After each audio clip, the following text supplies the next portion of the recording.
Hi, I'm Naomi. Hi, I'm Sofia, and today we're going to take you through the steps of building a PrintrBot Simple. When we built our first PrintrBot, we had absolutely no idea what we were doing. So if we can do it, you can do it. So here's our instructions for noobs. Step 1.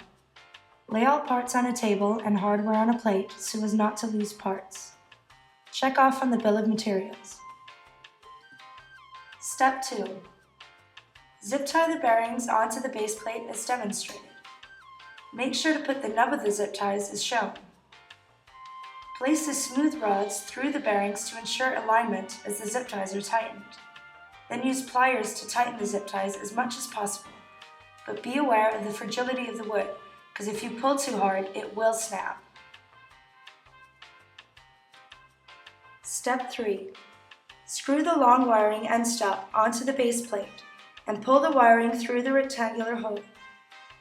Make sure the open part of the end stop faces the longer side of the base. Step 4. Thread the end stop wiring end through the laser cut piece 20. Make sure the open part of the end stop faces towards the longer limb of the piece. Bring wooden piece 18 through the bottom of piece 20. In some cases, it might need a good press to snap it into place. Then screw your M2 10mm screws into the end stop through to piece 18. Step 5. Bring the Kaizen motor shaft through the bottom of the circular hole of piece 8. Use your M3 10mm screws to secure the two ends closest to the rectangular hole. Your Kaizen motor wiring should be facing and come up through the small rectangular hole. Screw the end stop and piece 20 to the base using the M3 16mm screws. The open end of the end stop should be facing the small circular hole on the base. Then use tape to label the wiring of the motor Z as shown in the image. Step 6. Widen the hole of the sandpaper pulleys using small pliers or scissors.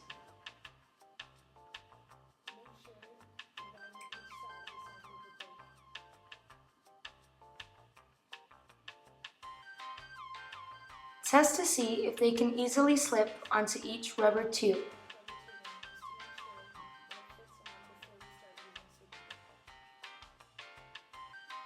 Now, dab some glue onto half of each rubber tube and push the sandpaper pulley until flush.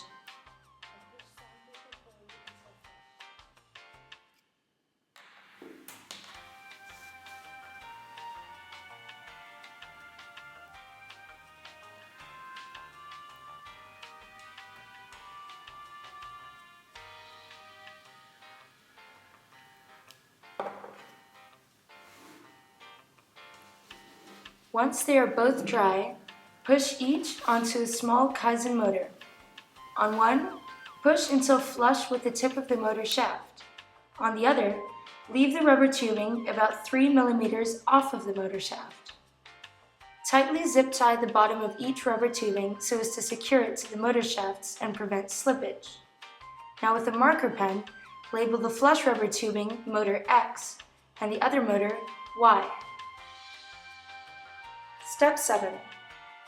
Using the 4 M310 screws, screw the X-axis motor onto wooden part 9. The motor wiring must be facing sideways. Either side is fine. Screw parts 8 and 9 together using the M316 screws and hex nuts.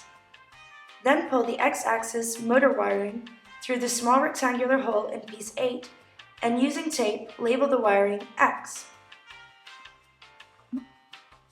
Step 8. Mount the X and Z axes motor assemblies together using your M316s and M3 hex nuts. Mount the assembly to base part 7 assembled in step 2. Then pull the end stop wiring through the bottom into the rectangular hole between the two motors and out the end next to the Z-axis motor as depicted. Step 9. Unscrew the nut on the power adapter a bit to leave space for a zip tie. Then attach the power adapter onto plate 5 with the zip tie between the nut and the adapter. Make sure the nub of the zip tie goes down on the right side of the power adapter. Step 10. Attach piece 5 onto the left side of the assembled parts using your M3 screws and nuts. Make sure the power adapter wiring comes up through the small slot in piece 8. If the wooden knobs don't align at first, that's normal. It helps to untighten the other screws and use a screwdriver to push them this way or that to make the pieces fit together. Step 11. Attach the right side piece to the assembled parts using M3 screws and nuts. If the wooden knobs don't align perfectly, loosen the screws on the other parts to make it fit, and then retighten everything once assembled. Step 12. Attach the motherboard to wooden piece 5 using the zip ties. Then connect the power adapter, labeled PWR for power, as shown in the image. Connect X and Z end stops to the corresponding X stop and Z stop slots on the motherboard too. Step 13. So now we're going to install the 25 cm smooth rods into the slots of wooden part 8. We're going to use preferably a rubber mallet or a hammer to get them through both wooden plates until flush with the bottom plate. If you do use a hammer though, make sure that you use something in between the head of the hammer and the smooth rod to soften the blow. Also be sure to provide support underneath so as to not blow out the lower wooden plate. Now screw in the M3 10mm screws to secure the rods into place.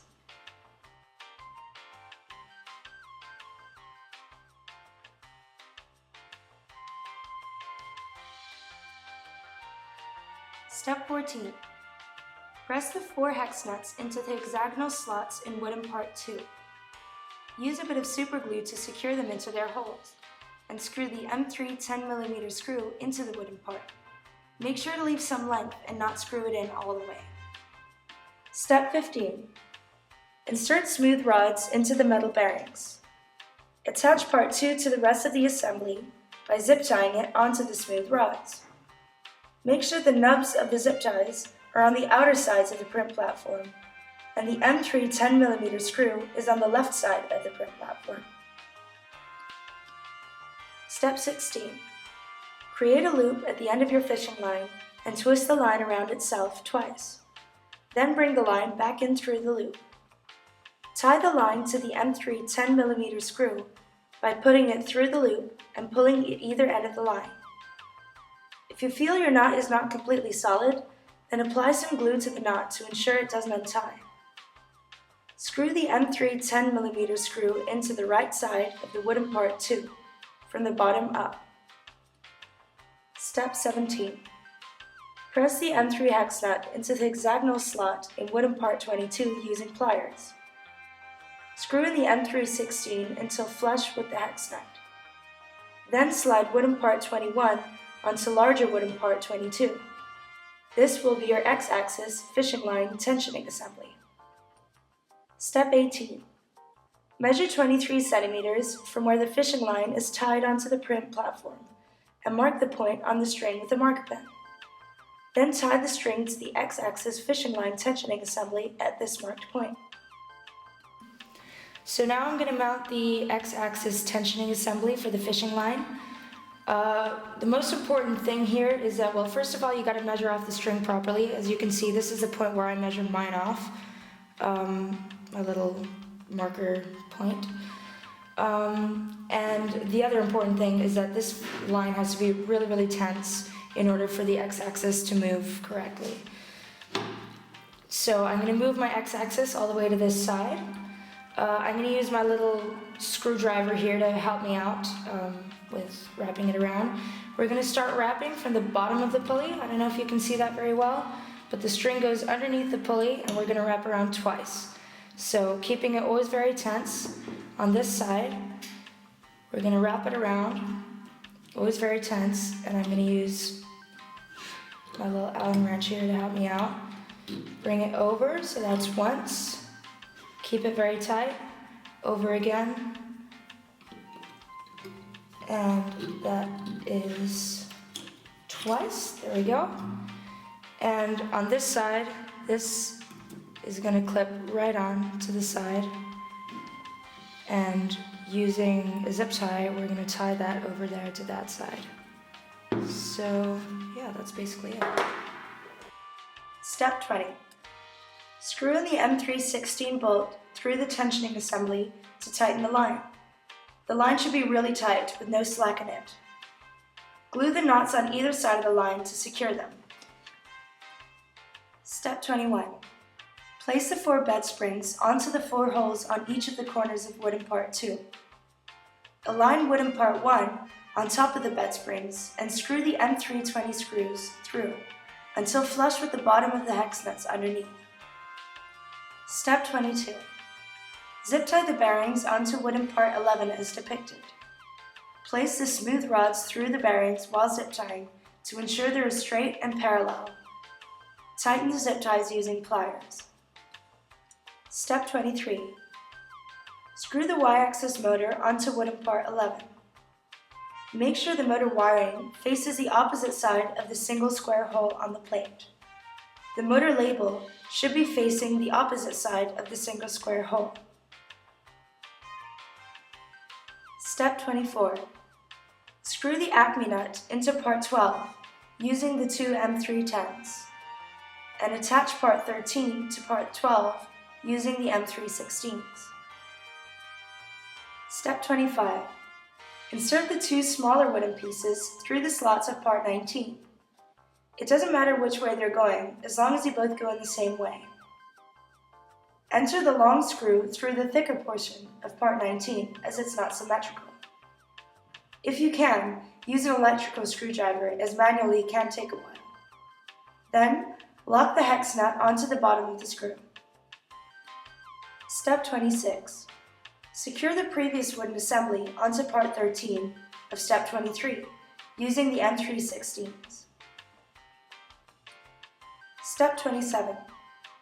Screw the end stop to the small holes on the top left corner of the wooden platform. Make sure the open part is facing upwards, away from the platform. Make sure the end stop wiring goes down between the motor and the bearings. Step 28. Attach the Acme nut assembly to the Y-axis motor assembly. Step 29. Thread the rod into the vinyl tubing until it is about 1 centimeter in, then secure it with a zip tie around the tubing. Thread the Acme rod through the Acme Delrin nut. Connect the rubber tubing to the shaft of the Z motor and secure where the tubing surrounds the motor shaft with 2 more zip ties. Tighten these as much as possible. Step 30. First attach parts 15 and E6, then fit the 2 onto part 14. Step 31. Attach the previous assembly to the end of part 3, and then add part 10 to the other end as depicted. Step 32. Attach part 4 to the previously assembled parts. Step 33. Insert the smooth rods into the Y-axis bearings. Secure the previously assembled wooden piece to the smooth rods with a zip tie on each corner. Make sure the zip tie knobs are on the outer side of the assembly, otherwise they will obstruct the Y-axis movement. Step 34. Tie 2 knots around the bolt. Make sure it won't come off. Screw the bolt through the hole and secure with the hex nut. Screw the head on the inner side and the hex nut on the outer side of the assembly. Then apply some glue onto the nut to make sure it doesn't come out. Step 35. Attach parts 25 to part 23 using the 4 M316s and screw this assembly to the right side of the Y-axis assembly. Screw the 10mm bolt through part 24 and thread the hex nut to secure it. Don't tighten it completely. The side from which the bolt is screwed doesn't matter, either side is fine. This is the Y-axis fishing line tensioning point. Using a ruler, measure 21.2 centimeters on the fishing line from where it was tied to the bolt, and mark this spot with a marker pen. Then tie a double knot around the head of the M310 bolt attached to part 24 at that marked point. Step 37. Wrap the fishing line tightly 2 times around the Y-axis sandpaper pulley and pull tight on the tensioning end for it to fit in the slot between part 23 and the wooden base. While pulling tightly on the tensioning piece, thread the bolt through the other end of the slot using a screwdriver for the two to be threaded next to each other in the hole. Continue to screw the bolt to tighten the fishing line. Step 38. Plug the Y-axis motor into Y-mount and plug the Y-axis end stop into Y-stop. Step 39. Tighten the fan onto the wooden part as depicted. Make sure to get the fan wiring direction right. Step 40. Run the fan wiring and the large Kaizen motor wiring from the top through to the bottom of the small rectangular hole of part 15. Okay, so for this step, we're going to need our thread locker blue glue. It looks a little something like this. We're going to use our toothed drive gear. It comes in the hardware kit. It looks like this. I don't know how well you can see that there. We're going to need this little wooden piece, which does not have a number, but it also comes in with your hardware kit, and our large Kaizen extruder motor. So in our first step, we're going to unthread the small lock in the drive gear. We're going to use a small Allen wrench, or if you have one like I do, a small screwdriver, like that, so it'll be sticking out like that. Then we're going to use our thread locker blue glue to drip a little bit right there. That was a big drop. That's alright, I'll clean that up later. Then with this small wooden piece, we're going to place it like that on our extruder. It's basically a spacer. We're going to pop that right onto the extruder like that. And using this spacer, then we're going to lock it into place.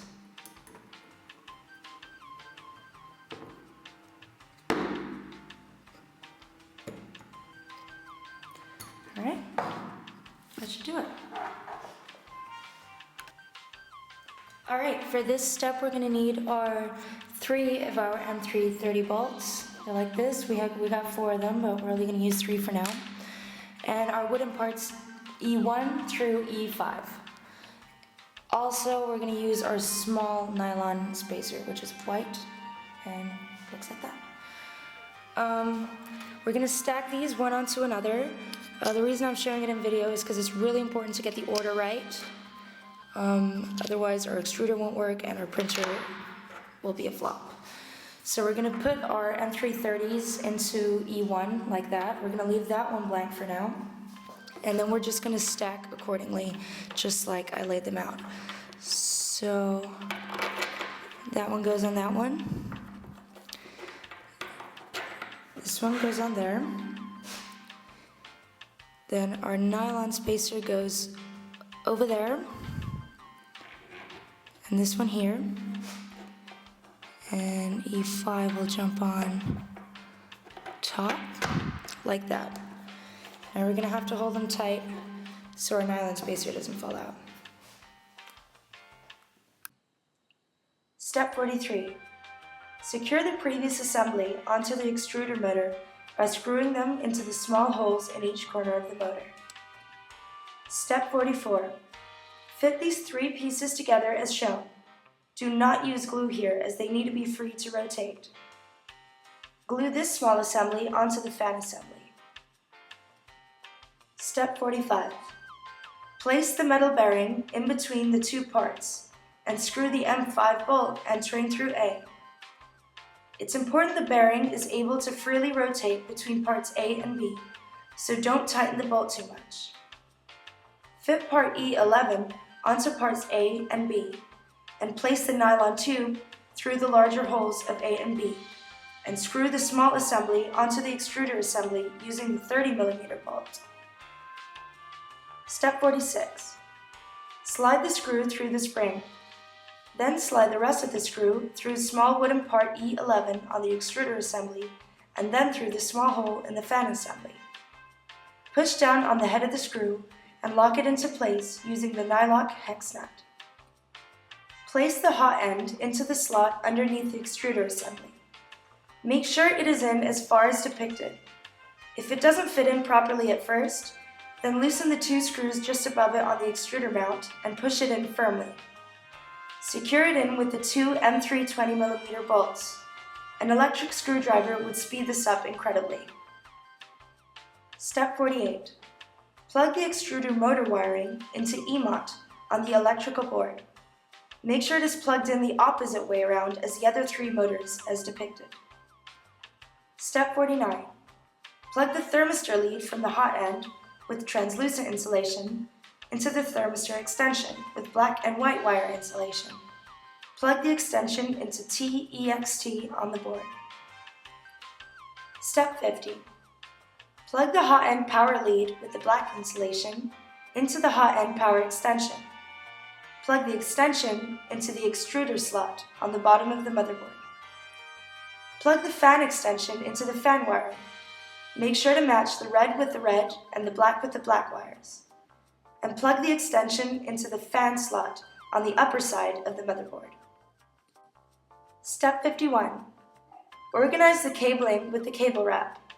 Make sure to start from the extruder and work your way towards the electrical board.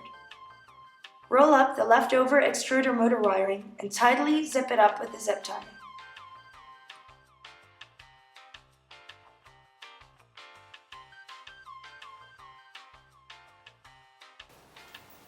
So I hope we could help you guys out. Have fun with the new PrintrBot. Happy printing!